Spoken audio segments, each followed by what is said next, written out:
Salut à tous, j'espère que vous allez bien. On se retrouve aujourd'hui pour la première vidéo de 2025 et je souris, mais bordel, qu'est-ce que j'ai envie d'hurler. Les gars, je voulais vraiment pas que l'année 2025 commence comme ça. Je voulais vraiment pas que ma première vidéo ce soit sur ce thème-là. Je voulais que ce soit un truc un peu sur les perspectives d'avenir, sur... Enfin bref, les gars, là, on va encore une fois parler de évolution prismatique et j'aimerais que ce soit la dernière fois, mais j'ai l'impression qu'on va devoir en parler toutes les semaines tellement, semaine après semaine, actualité après actualité, on nous emmerde de plus en plus avec cette série, que ce soit du côté des acheteurs, que ce soit du côté des vendeurs, que ce soit du côté des plateformes, il y a toujours des problèmes de plus en plus gros et on va en parler dans cette vidéo. Mais juste avant, petit instant promo, je vous invite à venir me suivre sur Instagram, je le mets juste ici.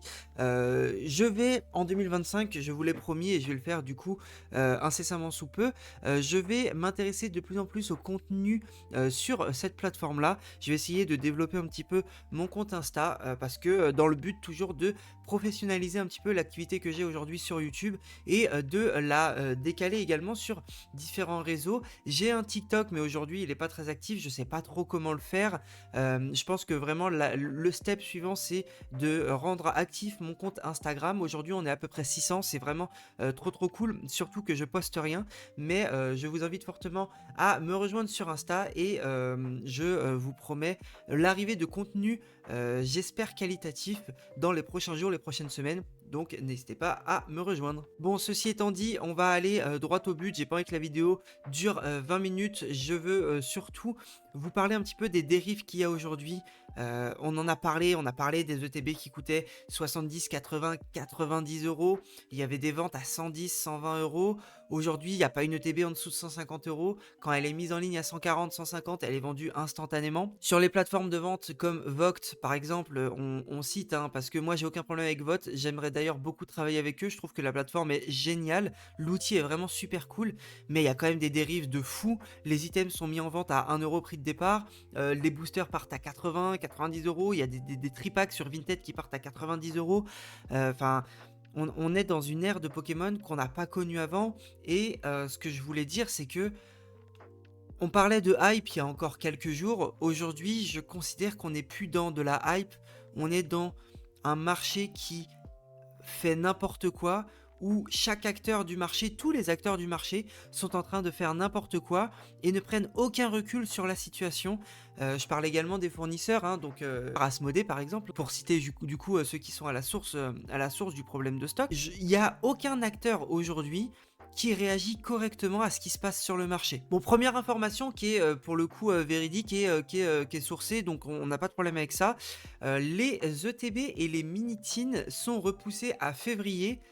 Problème d'approvisionnement, problème de je sais pas, on sait pas ça, je sais pas personnellement quel est le problème. Ce que je peux vous dire c'est que les ETB sont repoussés pour février et du coup les mini-tins aussi. Donc on aura les autres items que je vous ai déjà cités précédemment, je les ai plus en tête, mais voilà, on aura quand même une flopée d'items, par exemple les tripacks il me semble, et certains coffrets qui arriveront le 17 janvier en boutique et dans tous les magasins en fait. Ça c'est dit, maintenant on va parler du vrai problème de fond et ce qui est pour moi en train de tuer Pokémon, que ce soit en termes de collection, en termes d'investissement, en termes de tout ce que vous voulez. Je considère que ce qui est en train de se passer aujourd'hui, c'est un réel gros problème et ça n'a rien à voir avec ce qu'on a connu avec Évolution Céleste ou autre.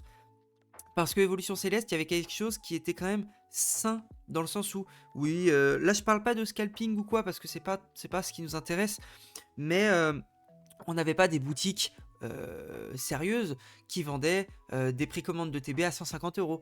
On n'avait pas des boutiques sérieuses qui vendaient des tripacks à 90 euros. Ça n'existait pas. Là, aujourd'hui, on se retrouve avec tous les acteurs et même les plus gros acteurs, et on va citer les noms parce que moi je m'en fous et j'ai aucun problème avec eux, hein.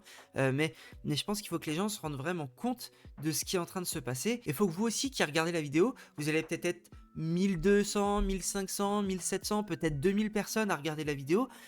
Posez-vous la question, je vous en supplie, et posez la question aux gens qui sont autour de vous, qui collectionnez Pokémon ou qui investissent en Pokémon, même ceux qui ne collectionnent pas. Posez-vous la question de qu'est-ce que vous êtes en train de foutre, bordel. Vraiment, enfin, c'est aberrant ce qui est en train de se passer. On va partir du premier problème, donc la première source du problème, qui est les vendeurs. Donc que ce soit les vendeurs pro, que ce soit les influenceurs, que ce soit ceux qui sont là sur les plateformes de vente traditionnelles, eBay, Vinted, que ce soit sur les plateformes de vente en enchères. Donc Vogt par exemple ou Whatnot, j'ai pas vu sur Whatnot, mais ça m'étonnerait pas que ça y soit aussi. Il y a un vrai problème en termes de vente aujourd'hui sur une série qui n'est pas encore sortie. Ce n'est pas normal qu'on ait des ventes d'items, par exemple David Lafarge, qui vendent sur Vogt des items qui ne soient pas encore sortis, qui soient à 2 semaines de la sortie. Alors effectivement, qu'il fasse des vidéos ouverture avant-première, je m'en fous. Le fait qu'il ait eu ses items avant la sortie officielle, c'est pas étonnant, connaissant l'ampleur qu'a le personnage dans Pokémon. Il a forcément les contacts nécessaires pour avoir les items à l'avance. C'est d'ailleurs très cool qu'il puisse ouvrir des items en avant-première. Moi, ça me pose aucun problème. Et de toute façon, même si ça me pose un problème, je suis personne, donc ça, on s'en fout en fait de mon avis finalement. Mais par contre, je trouve que c'est très problématique que ce genre de personne, qui n'est même pas une boutique, qui n'est même pas un professionnel de vente, vous vende des items évolution prismatique 2 semaines avant la sortie officielle, plus que 2 semaines, presque 3 semaines avant la sortie officielle. Qui plus est, qu'ils les vendent à 1 € prix de départ. Vous savez très bien ce que ça veut dire 1 € prix de départ. Il y a des boosters qui sont vendus, je sais pas, à 80-90 €. C'est... Allô? je... David Lafarge, tu fais n'importe quoi. Vous allez pas me faire croire que le gars qui est le plus influent sur Pokémon en France aujourd'hui a besoin de vendre des boosters à 80 balles qu'il a acheté 5 € pour gagner sa vie. Ce n'est pas normal. Je suis désolé, ce n'est pas normal. Il y a un moment où il faut arrêter de dire oui, mais non, non. Là, là, vous vous foutez de la gueule du monde. Quand on arrive à vendre des tripas 90 €, quand on arrive à vendre des boosters 80 € sous prétexte qu'on mette le 1 € prix de départ et que ce soit les acheteurs qui décident du prix, c'est du gros foutage de gueule. Ces personnes-là savent très bien que en vendant n'importe quel item sur son store, sur son live en chair, ça va partir plus haut et c'est tout à fait normal parce qu'il y a un show derrière, parce que c'est la personne, parce que, enfin voilà, moi ça me dérange pas. Un booster qui coûte 20 €, si tu l'achètes 30 € chez David, c'est complètement logique. Genre, il y a pas de, moi j'ai pas de débat avec ça. Par contre, vendre un booster 3 semaines avant la sortie officielle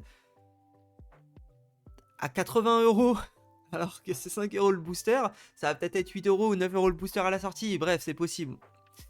Mais là, on touche un sommet de débilité, je sais pas comment le dire autrement, en fait, c'est désastreux ce qui est en train de se passer, et vous êtes en train de niquer la collection, la passion des gens, vous êtes en train de niquer tout ce qui se passe autour de Pokémon, et j'ai peur qu'on arrive à un tournant en 2025 où il n'y a pas de retour en arrière, où le point de bascule aura été fait et on sera sur un marché complètement spéculatif, où on sera sur un marché où Pokémon sort juste des éditions limitées d'items où les gens vont essayer de cop à droite à gauche sans aucun... en fait, il n'y aura aucun intérêt derrière de collection, de passion ou quoi. Ça va juste être à qui va avoir son item pour leur vendre derrière. Et les gars, je vous le dis, si Pokémon ça devient ça, dans 2 ans c'est fini.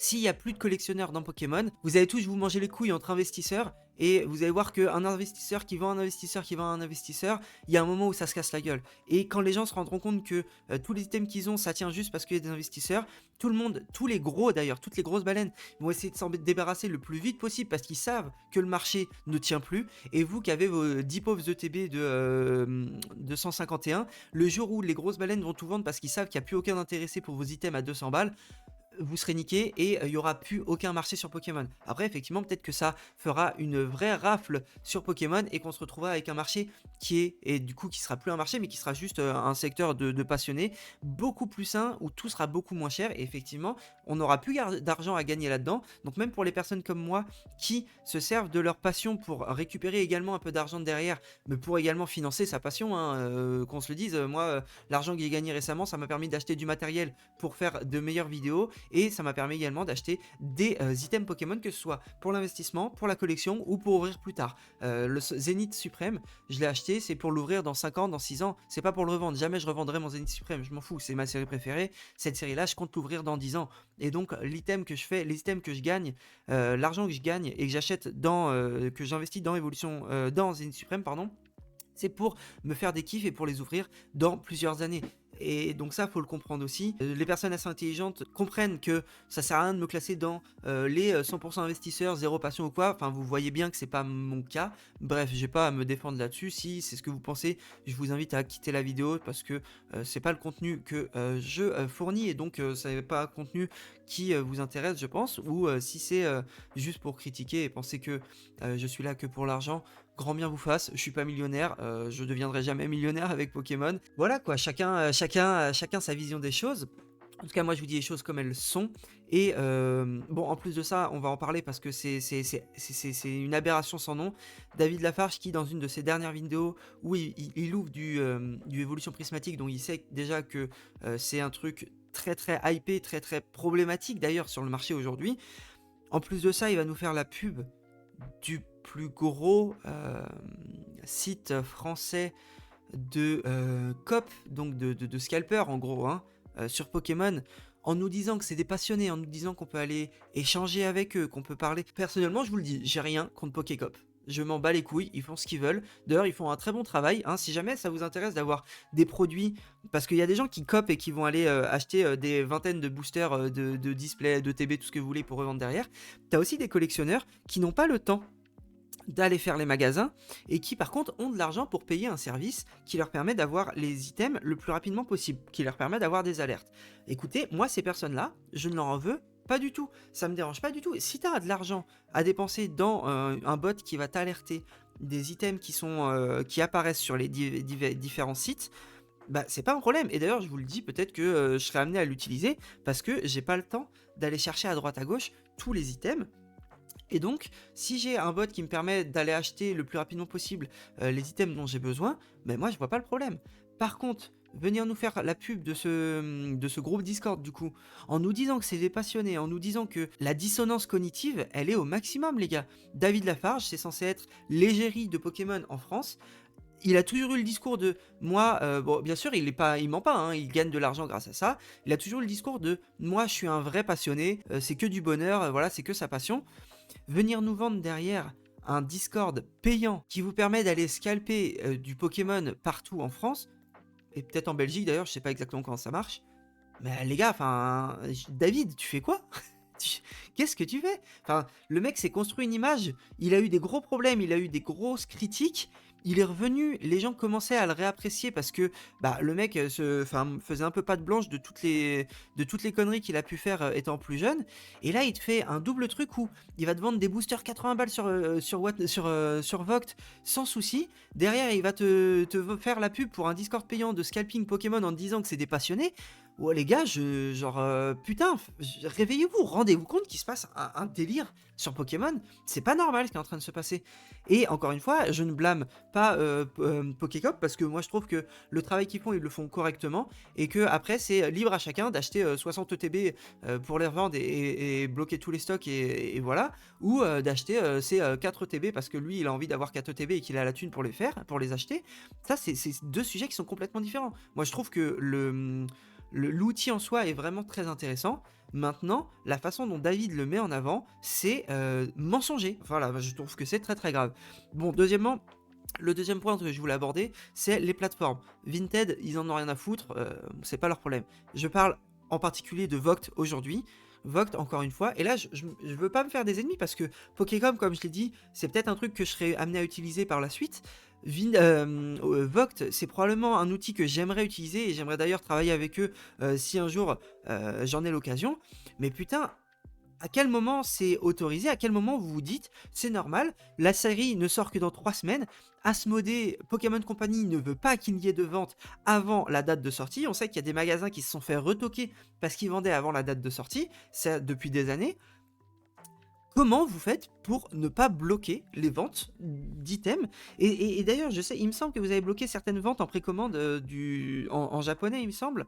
Je sais pas, peut-être que je dis des conneries, mais il me semble que Vogt a bloqué des ventes de précommande. Là, le gars te vend des items qui ne sont pas encore sortis, il te les ouvre tu payes pour qu'il te les ouvre là et qu'il te les envoie. Alors peut-être qu'il te les enverra que quand la série sera sortie, mais c'est du foutage de gueule. Vous savez très bien avec quoi vous jouez, vous savez très bien c'est quoi les limites du truc et que vous êtes en train de manger sur les limites et que c'est n'importe quoi. Et peut-être que vous prenez votre commission parce que vous prenez, je sais pas, 7, 8, 10%, j'en sais rien, des ventes de Lafarge et que du coup vous prenez 9 euros par vente de booster, 8 euros par vente de booster ou de tripack. Putain, mais c'est pas normal. Enfin, je sais pas. Si vous voulez continuer d'avoir une belle éthique, parce que je trouve que Vogt aujourd'hui, ils font des trucs qui sont bien. Ils vont sortir une update, ils vont sortir des trucs concernant le gambling, concernant les jeux un peu casino. C'est excellent, mais s'il vous plaît, prenez les bonnes dispositions pour tout et faites pas du cas par cas dû à la tête du client. Ce qu'a fait David là, c'est désastreux et ça ne devrait pas se produire. Ce n'est pas normal. Ce n'est pas normal. Voilà, c'est tout ce qu'il y a à dire. Et je ne comprends pas que tout ça, ça se passe en toute impunité et que qu'il n'y ait pas de problème. Alors effectivement, il n'y a pas de régulation, comme je disais, il n'y a aucun organisme qui régule le marché, mais là, on est quand même sur des ventes de personnes très très conséquentes sur Pokémon, de personnes qui ont un poids très fort, peut-être un des plus gros poids sur Pokémon en France. De l'autre côté, on a une application d'enchères qui a un poids extrêmement fort aussi sur le marché, sur le prix des items, sur les dernières ventes ou quoi. Je ne comprends pas que t'aies personne là-dedans qui soit en train de se dire « Ouais, c'est peut-être pas bien ce qu'on fait, peut-être qu'on va devoir réguler nous-mêmes ce qui est en train de se passer. » Et en fait, c'est vraiment dommage que sous le prisme de l'argent et de la rentabilité maximum, les gens ferment les yeux et surtout tous les gros acteurs ferment les yeux sur ce qui est en train de se passer. Enfin, je pense que vous vous rendez pas compte qu'on est en train de se cannibaliser nous-mêmes et que ce comportement, à court terme, peut-être que ça va rapporter de l'argent, mais à moyen terme, je peux vous assurer que vous allez détruire Pokémon dans une échelle qu'on n'aura jamais vue avant. Le désintérêt de Pokémon sur la période noir et blanc XY, les gars, je sais pas si vous vous rendez compte, mais là, c'est rien par rapport à ce qui peut arriver si vous continuez de jouer avec le feu. Il faut arrêter, vraiment il faut arrêter. Je suis désolé d'être mal poli, peut-être que la vidéo sera démonétisée d'ailleurs, mais je pense qu'il faut être, à un moment il faut être honnête, et moi j'en peux plus de voir ce qui est en train de se passer, c'est honteux, voilà, c'est honteux. Et le dernier point que je voulais aborder, parce qu'effectivement il y a les vendeurs, il y a les plateformes, et le dernier point c'est les acheteurs.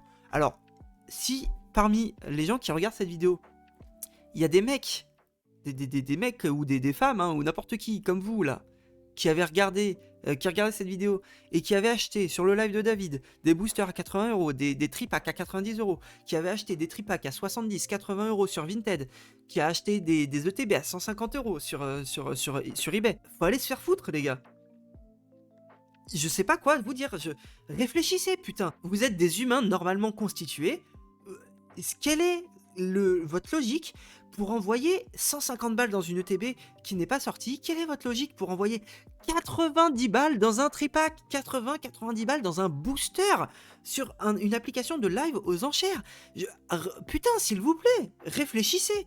Je vous en supplie, réfléchissez aux actions que vous faites. Réfléchissez au mal que vous vous faites à vous-même, au mal que vous faites à votre passion, au mal que vous faites à votre investissement. C'est n'importe quoi ce que vous êtes en train de faire. Dépenser 90 balles dans un tripack évolution prismatique qui n'est pas encore sorti. J'espère que vous vous fassiez niquer parce qu'à la sortie, vous vous rendiez compte qu'il y a des tripacks partout dans vos magasins. Je l'espère premier degré parce que ça vous fera prendre conscience que vous avez fait n'importe quoi. Bon, peut-être que je m'emporte un petit peu, mais ce que je vais vous faire comprendre, c'est que il y a des mauvais choix qui peuvent être faits, mais là, c'est des mauvais choix qui sont extrêmement graves pour vous et pour la communauté tout entière. Si vous souhaitez faire votre beurre de votre côté et à très très court terme, c'est votre problème. Mais si vous êtes là depuis quelques temps ou si vous comptez être là pour quelques temps, ne faites pas ça, les gars. Je vous en supplie. C'est ridicule. Vous perdez votre argent. Et si la série est trop chère, si la série c'est n'importe quoi, passez à côté. Passez à côté. Il faut pas croire que c'est la seule série qui va vous faire gagner de l'argent sur Pokémon. Toutes les séries vous feront gagner de l'argent sur Pokémon. Les gens qui croyaient pas en EV03, putain c'est quoi? C'est la série avec les Dracofeu Flamme Obsidienne. Ils en ont pas acheté et ils sont allés sur autre part. Et ceux qui en ont acheté et qui se sont dit peut-être que ça a monté, bah aujourd'hui le TB elle est à 120, 130 euros, je sais pas exactement, mais le TB est très cher. La display a augmenté aussi. Les gens qui ont cru en cette série se sont fait leur thune et continueront à se faire leur thune. Les gens qui croient en toutes les séries se feront leur thune sur le long terme. Si vous n'avez pas accès à du évolution prismatique à prix correct, passez votre chemin et allez chercher autre chose. Si c'est pour votre collection, achetez votre item quand vous arriverez à le trouver pas trop cher, ça c'est une chose, mais en dehors de ça, les gars, n'êtes pas obligés d'acheter des items. Vous n'êtes pas obligé d'acheter la nouvelle série Évolution Prismatique. Si vous n'arrivez pas à en avoir à bon prix, passez votre chemin. Checkez vos magasins, restez en alerte, mettez-vous des alertes de restock ou quoi, mais ne faites pas n'importe quoi, allez acheter un tripack à 90 euros, à 60, 70, 80 euros, sous prétexte que c'est rare, alors que ça sera même pas rare un tripack. Le seul truc qui sera rare, c'est les ETB, et encore que, voilà, je sais pas, peut-être que ce sera très rare, peut-être que ce sera très compliqué de les avoir, mais les tripacks, vous allez pas me faire croire que ça coûtera 90 euros, voilà. Bon écoutez, c'est une vidéo où je suis très énervé, je suis désolé, je voulais pas apporter cette vibe là pour ma première vidéo de 2025, c'est vraiment un peu triste en vrai je trouve, mais ça me fait mal au ventre, ça me fait mal au cœur et ça me fait mal à la tête de voir ce qui se passe sur Pokémon depuis la semaine dernière. Alors ça fait quelques semaines, on est bien d'accord, hein, mais depuis le live de David, depuis ce qu'on... Enfin, je sais pas, moi il y a trop de trucs qui vont pas et j'essaye de voir un petit peu comment je vais tourner ma chaîne YouTube en 2025. Je vais essayer, comme je vous l'ai dit, de la professionnaliser. Je sais pas si je vais rester sur les sujets d'actualité, si je vais m'en écarter un petit peu, si je vais faire plus de divertissement, plus d'ouverture, plus de concepts. J'ai pas mal d'idées en tête, faut que je vois également ce qui marche parce que effectivement la chaîne marche bien, donc j'ai pas envie de l'enterrer en faisant du contenu qui ne fonctionne pas du tout, mais j'ai quand même envie de faire du contenu qui m'intéresse personnellement, donc il va falloir que je trouve un mix entre les deux afin de contenter un peu tout le monde. Écoutez, si cette vidéo vous a plu, je sais pas dans quelle mesure elle aura pu vous plaire, mais si cette vidéo vous apporte un peu plus de visibilité, vous fait réfléchir, n'hésitez pas à me le dire en commentaire, j'aimerais bien avoir votre avis. Est-ce que je suis trop sévère avec les gens dans leur ensemble, avec les gens qui sont acteurs du marché? Est-ce que je suis pas assez sévère, vous pensez? Est-ce que je suis trop doux avec eux? Est-ce que vous pensez que c'est normal en fait ce qui se passe et que bah, je me fais des films en fait sur ce que ça devrait être. Je considère avoir un bon entre-deux entre le fait que oui, il y a l'offre et la demande et en même temps, bah il y a l'incompréhension du marché et il y a le ridicule en fait qui se passe sur les plateformes aujourd'hui. Enfin voilà, dites-moi en commentaire, je lirai tous les commentaires et j'essaierai de répondre à tout le monde. J'ai eu une grosse altercation avec quelqu'un récemment qui a effacé ses commentaires et c'est dommage parce que je pense qu'il a pas trop compris mon point de vue. Il a peut-être vu ça comme une attaque ou autre, je vais pas le citer, j'ai même plus le nom. Moi de mon côté c'était vraiment une intervention sans animosité ni rien. J'essayais vraiment de voir le fond de sa pensée parce que je suis fondamentalement en désaccord avec cette personne-là sur je sais plus quel sujet c'était, sur bon, c'était probablement la différence entre l'investissement et la collection, hein. Mais je t'invite à répondre ici si jamais tu vois la vidéo. Moi je trouve ça très dommage d'ailleurs d'avoir supprimé tes commentaires parce que c'est pas... Enfin, c'est pas le but, et si je voulais supprimer ton commentaire, je t'aurais pas répondu et j'aurais supprimé le commentaire. Donc voilà, même les commentaires les plus négatifs sur mon contenu, sur ma personne, surtout, faites-le moi savoir en commentaire là, bien sûr sans essayer, en essayant de pas être insultant, c'est pas le but non plus, mais dites-moi tout. On est sur la première vidéo de 2025, le but c'est d'être le plus transparent possible pour qu'on avance de la meilleure façon ensemble en 2025, et donc bah, je vous laisse l'espace des commentaires ouvert et j'essaie de répondre à tout le monde tant que ça se fait dans de bonnes conditions. Écoutez, c'est tout pour moi, j'espère que cette vidéo vous aura plu, je vous dis à dimanche pour la prochaine vidéo, ciao tout le monde.